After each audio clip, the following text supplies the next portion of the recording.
Você foi vice-presidente da Bolsa de Valores de São Paulo, né? Sim. Explica pra gente o que é a Bolsa de Valores, porque hoje a gente vai investir, a gente entra numa corretora, investe e nem lembra que tem bolsa, mas é Aham. tudo conectado. E o que um diretor, ou vice-presidente ou presidente faz na Bolsa de Valores? É lá... Bolsa de Valores. Primeira coisa, é o papel da Bolsa, né? Então, hoje isso tem várias maneiras diferentes de acontecer, mas quando começou aí século XVII, XVIII, e isso tem uma boa palavra a ver com o programa aqui, porque isso vem de Portugal. Não sei se você sabe, mas assim, um dos maiores bancos de Portugal chama Caixa Geral de Depósitos, Sim. né? E nós temos aqui a nossa Caixa Econômica. Não sei se você já perguntou por que Caixa, né? Não, Qual que é esse nome Caixa? Porque na época das grandes navegações, e aí começou com a Itália, né? Gênova e Veneza, e logo após em Portugal, e depois vem em Espanha, onde também tem a Carra. As pessoas viajavam, e a viagem era incerta. Você pegava um barquinho, ia, e sabe-se lá o que vai acontecer, né? Caravela vai, caravela volta. Então, os bens das pessoas, as suas riquezas, os seus baús, eles eram depositados com alguém que tinha a garantia de guardar, a fidúcia que chama, né? Que é a fidelidade. Meu pai guardou o dinheirinho dele quando ele veio para o Brasil, dentro do paletó. Cozido no paletó, né? Cozido no paletó. Então, para levar com ele, né? Exatamente. Naquele caso, não. O cara ia entrar num barquinho e ele pegava assim as coisas dele e falava assim, quem aqui que ficou que pode tomar conta? Então, tinha uma caixa de depósito. Que legal. Que você colocava a sua riqueza lá e viajava. E aí, quando a viagem dava certo, você voltava e pegava de volta. E ele era um depositário, que é um termo que até hoje o mercado financeiro usa bastante. Se desse errado, aquilo estava lá. Certo. Então, naquela época dava bastante errado, né? Porque você tem... Você pensar nas grandes navegações, né? Vai 3 barcos, volta 1. Se pegar o Fernando de Magalhães, mesmo o Pedro Álvares Cabral, Vasco da Gama, esse pessoal, eles eram corajosos. Eles entravam numa casquinha de noz e se enfiavam no meio do mar. Sim. Então, quando voltava ou não voltava, aquele dinheiro, aqueles bens, não tinham dono. Então, ficava como lastro. E esse é o princípio do mercado financeiro. Na Itália, chamava de banca, né? Onde vem a palavra banco. Então, a atividade bancária começa na Itália, Gênova e Veneza. E o que eles faziam? Eles guardavam o dinheirinho ali, e então ele pensou, bom, enquanto o cara não volta, eu posso pegar esse dinheiro, eu empresto para outra pessoa, e ela então usa, me devolve, e quando ele voltar, eu devolvo para ele. E aí começa o negócio bancário, né? O crédito, de emprestar e receber, emprestar e receber. Então, o banco, ele tem esse papel de crédito, né?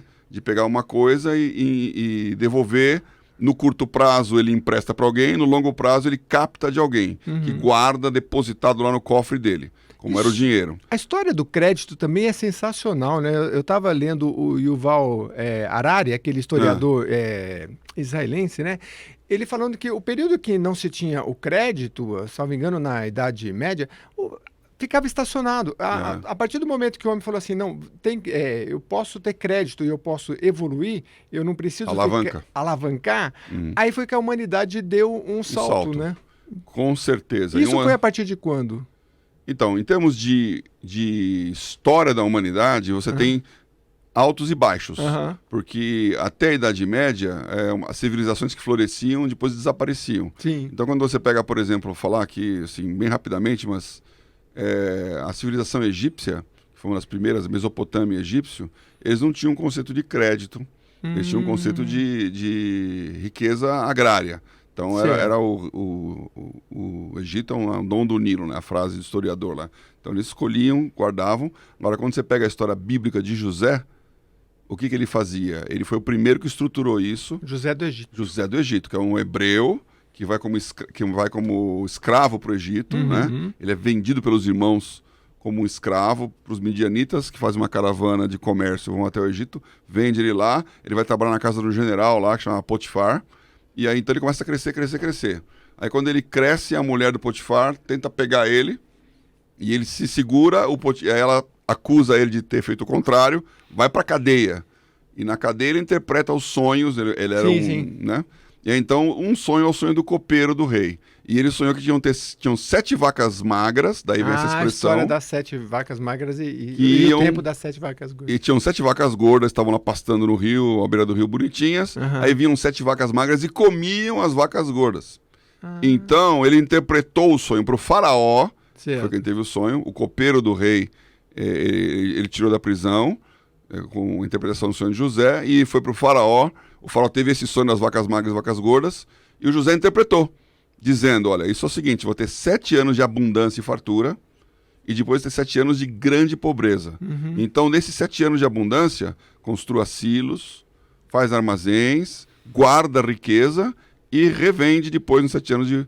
E aí o Egito, o faraó e, obviamente, o José, enriqueceu muito com esse conceito da alavancagem. Ele guardou e vendeu, ele fez uma negociação. E como isso é um conceito que vale para hoje, né? A gente vive numa pandemia e o pessoal fala, pô, esse é um momento que... Teve cara que falou, eu esperei por esse momento porque eu posso comprar, sei lá, ações baratas e sei que no momento... E tá ligado como esse conceito vale para os dias de hoje. Mas a gente falou tudo disso para falar da Bovespa, né? Então, eu deixo só chegar na bolsa aí. Então, para finalizar, que é um bom princípio para todo mundo aqui, né? Quando a gente fala época de vacas magras, que é a frase que ficou por causa do sonho do José, a época de vacas magras é a melhor época para ganhar dinheiro. Por quê? Porque quando todo mundo tá mal e você tá bem, aquele seu dinheiro alavanca.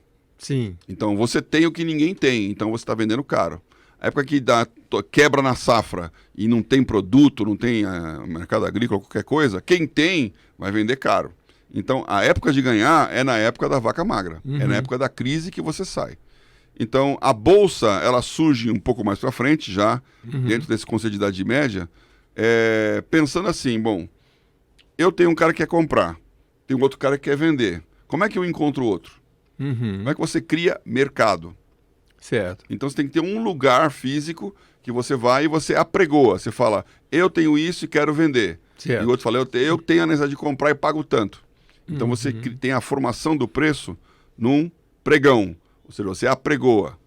E aí, as bolsas na Europa começaram assim, onde era um lugar, que, por exemplo, nos Estados Unidos também, que é a famosa Bolsa de Nova York, debaixo de uma árvore, numa praça, as pessoas se juntavam e apregoavam. Isso foi evoluindo, e essa é uma questão de idade, até eu sou velho o suficiente. Quando eu comecei, eu acabei de fazer a Poli, que você está falando da engenharia, né? E o banco foi me contratar lá para estudar mercado de capitais. Então, é apregoar coisas no mercado, só que em vez de apregoar mercadorias que nem o mercado municipal, e que é comida, você vai num lugar que vai apregoar coisas do mercado financeiro, capital. Então, você chega nesse mercado e tinha lá, a gente chamava de bolsinha, ficava na Líbero Badaró, né? Tinha um pregão, então é uma sala grandona, um cara com uma lousa, giz, 2 andares, assim, um pé direito de 2 andares, você subia numa escadinha, o cara ficava lá em cima e ele ficava ouvindo as pessoas falando. E elas apregavam mercadorias, então apregava o preço do algodão, o preço do café, o preço, mais tarde, do álcool. Mas não tinha as televisões? Era numa lousa? Era numa lousa. Numa lousa. Mas você não pegou essa época? Eu peguei. Pegou. Eu peguei. Que bacana. Então que o cara falava, e na mesa, que era onde a mesa de negociação, o pitch, que o pessoal chama depois, tinha um monte de telefone. Telefone normal mesmo, aqueles telefone antigo, né? Sim. E aí então, de discar, assim, né? E aí então uma pessoa que está em casa, ou está num lugar qualquer lá para comprar, ele ligava para uma corretora, a corretora ouvia aquele preço, eu estou disposto a comprar, vamos supor aqui, ouro. Dá um número qualquer, não tem nada a ver com o mercado de hoje, só fica fácil. Quero comprar ouro a 100. Aí então ele ligava lá na corretora, a corretora ligava para o pregão, o operador que estava lá sentado em volta daquela Corbelli, que o pessoal chamava, que é uma mesa vazada grandona assim, ele pegava o telefone e falava, o fulano quer comprar, sei lá, 10 contratos de ouro, cada contrato 250 gramas, a 100. E aí, então, ele apregoava. Compro a 100, compro 10 a 100, compro 10 a 100. E aí, no outro lado, tinha um outro cara que ficava falando. Tem aqui um cara comprando a 100. Aí, um vendedor sabia daquele preço e falava, eu vendo a 105. Aí, aparecia a mesma coisa pelo telefone, vinha uma outra corretora, ele falava, vendo a 105, compro a 100. Vendo a 105, compra a 100. Até que um resolvia subir, outro resolvia baixar e fechava o negócio. E quando fechava o negócio, o cara na lousa escrevia lá 10 contratos de ouros vendidos a 100.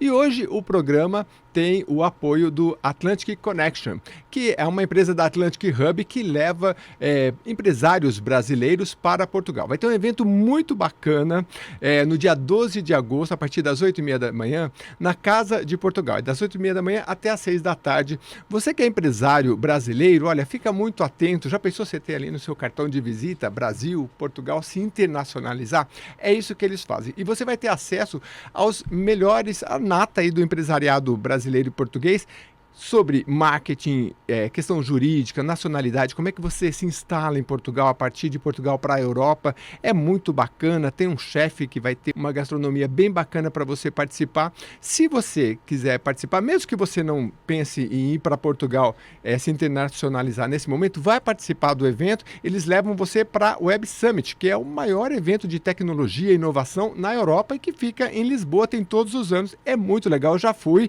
E dia 12 de agosto de 2022 eu te espero na Casa de Portugal para a gente confraternizar, entrevistar você lá e você fazer um network bem bacana. Se você colocar Atlantic Connection, tá aí para você ver, no Google, você vai lá na hora de adquirir o ingresso, coloca lá no cupom PODPortugal10, que aí você vai ganhar 10% de desconto, tá bom?